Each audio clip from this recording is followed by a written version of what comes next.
Zamba pambola bino May ba God Jesus bless you, Reponse. all of you, Jesus the answers. Tozo pusa na pembeni pembeni. We are going next to our ceremony. Il y a 4 jours. During 4 days Il y a délivrance of contrôlée. controlled deliverance. Mikolomine ya bokango 4 la. days of blessing. Bipai wapi contrôle la moli Place musanto we are going to salima. control the Holy Spirit Pona peuple nzambe. for people of Bible yango God. mongo ezoloba. The Bible says Likambo na likambo eza na tango na. each thing has the time. Lobi eza lelo te.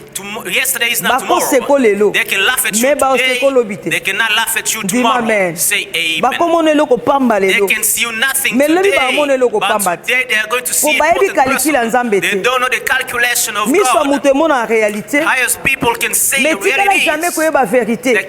They cannot know the reality. Vérité eza ka The nzambe. truth is God. Tika na yebiso. Let me tell you, Ipai ozolanda the ngai. place you are watching on me, Naza kopesa o I message. give you this message. Oza mwana nzambe. You are the son of God. Kobanga lisusu eloko Don't te. be afraid of anything. Pourquoi nalobi yango? Why did I say this? Nzambe apesa biso déjà Because nzela. God gave us the way. Ndenge livre ya 1 Jean As the book of 1 June, chapitre 4 chapter 4, na verset 4. in verse 4, Elobi bana. it says, Boyebi te children, ke boza banzambe. you don't know that you are God. Oyo aza kati na bino. The one is in you. Aleki aza na mokili. He is more than the one is in this world. Okotikala na pasi ti tango nini. Till when are you going to suffer? Okoza lokoyaki na mbeba. You can sin. Okoza losumukaki. You can sin. Me tango ozopusa na liboso na But when you Nzambe. come next to God Na motema no mobimba. with all your heart, Nzambe akolimbisa yo. God will forgive Pe you, akosokola yo. will wash you, Akongengisa yo. will clean you. Aza wana pona He is kochange lolenge there na for biso. changing our way of being. Naote kolobelo komo. I said something. Mundele mutu.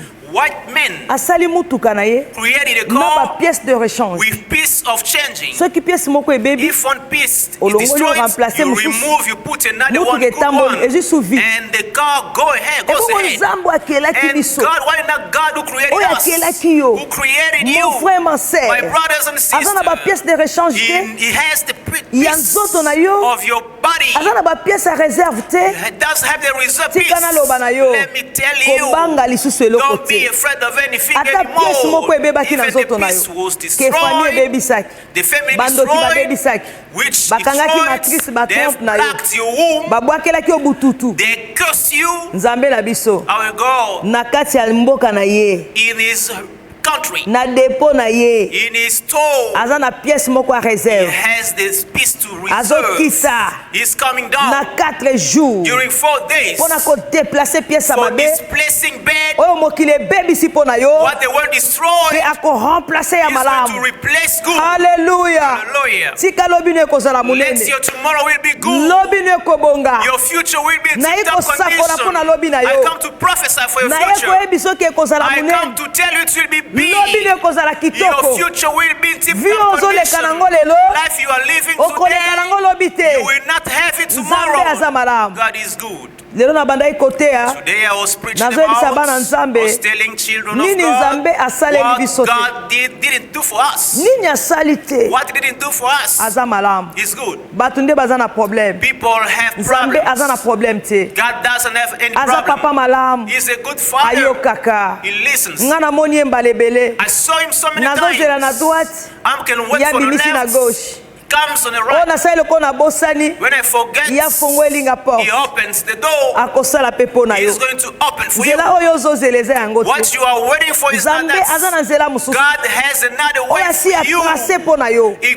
put a way for you. Tika nayebisa yo. Let me tell you, Tozo vivre na calcul ya we are Nzambe. living in the calculation of Pourquoi God. oza na bomoi? Why are you alive? Nzambe aza na mabongisi ya malamu God mpona. has good things for you. Akosala bolamu na bato ya He is bomoi. going to work for those Na who bato are bakufa living, te. not for the dead. Ebembe koyi kobungisa elikya. The deaf can lose the Po hope eza esu na sens te. because it doesn't have any Mais mutu na sense. bomoi. But you Kobungisa elikya alive, jamais. you cannot lose your hope. Kobungisa elikya Don't te. lose your hope. Nzambe aza na God bomoi. is alive. Akosala He lisusu. is going to work again Ndenga sala kilobi. as he did Nayebi Nzambe yesterday. na nga. I know my God. Lelo Today, azokita na ndaku He's na yo. coming down home. Yesu azokita na ndaku God na is yo. coming home. Lelo today, azosomba makambo na He yo. is going to buy your Azosomba problems. makambo He's na yo. buying your problems. Hallelujah. Hallelujah. Ndenga alobaki na Abraham. He said to Banda lelo Abraham, bitumba ne from komi yanga. today your fights are mine. Oh, oh, oh, oh, Oh my oh. God. bato bazondimela Nzambe na bozindo those who believe God in death, bakoyokisa masoni they te are not going to be ashamed. ata pasi eumeli Even if the level of the suka suffering,